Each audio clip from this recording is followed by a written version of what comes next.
Hey guys, today I'm going to talk about finding your identity, or what your life will be like after your eating disorder.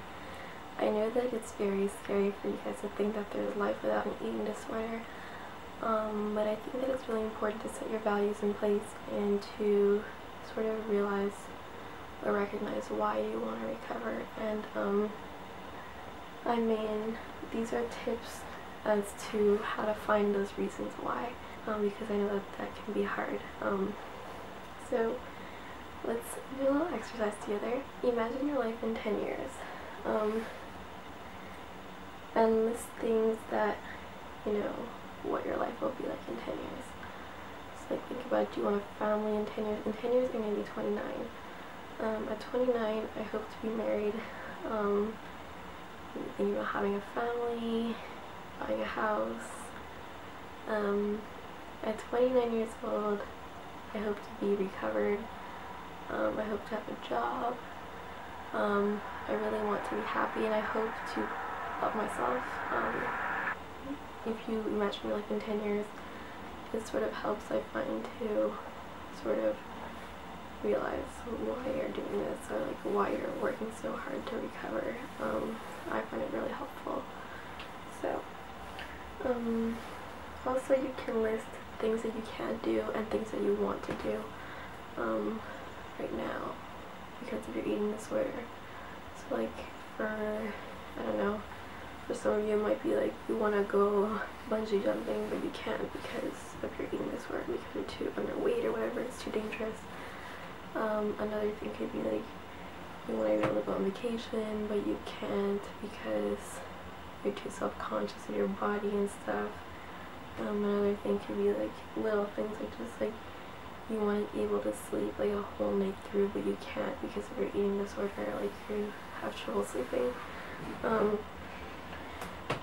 like things like that, you want to be able to wear normal clothes, you want to be able to be confident, you want to be able to love yourself, you want to be able to have friends, go to school, have a job, have a family in the future. You want to be able to go outside and not freeze. You want to be able to wear whatever you want without being super self-conscious. You want to be able to cook like really good recipes and then eat them. There's so many reasons and things you can't do with an eating disorder, so just try to think about that. Another tip that I have is try to think of your interests before your eating disorder.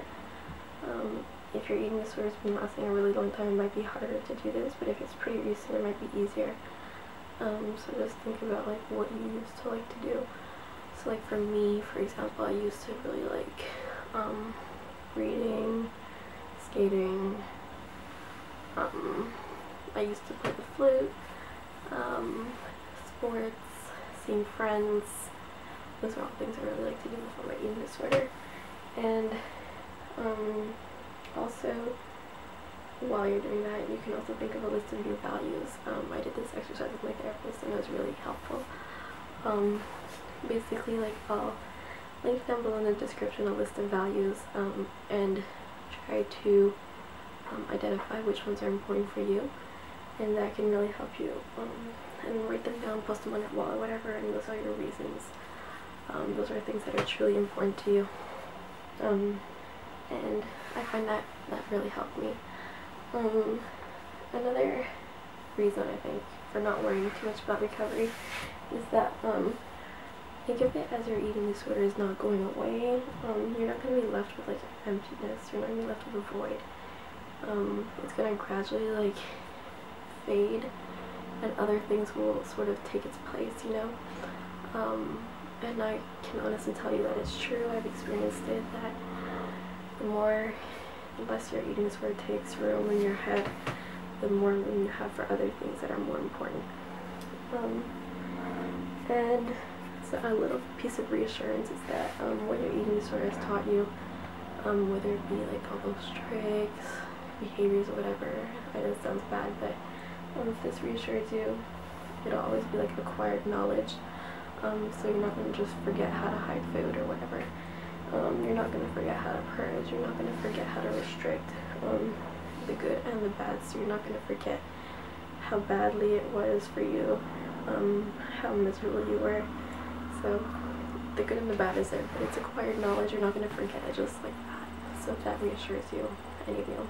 Something that I really like to tell myself when I was starting recovery and I just didn't want to do it, I always told myself, like, try it out as a trial and you can always go back. Like, if I gain all my weight back, I eat normally and I'm still unhappy, then I can always go back and lose weight again. It's not something that's concrete, it's always going to be there. So just try to, like, approach recovery as a trial. And, you know, just like any other experiment, you're going to see if it works, and if it doesn't, then you can always go back. So I hope that this was helpful. I hope this sort of helped you guys. These are a lot of things that I actually used all of these when recovering and stuff. So I hope this was helpful. I'm going to link down below lists of values, and if you guys have any requests, let me know, and I'll talk to you guys in my next one. Bye!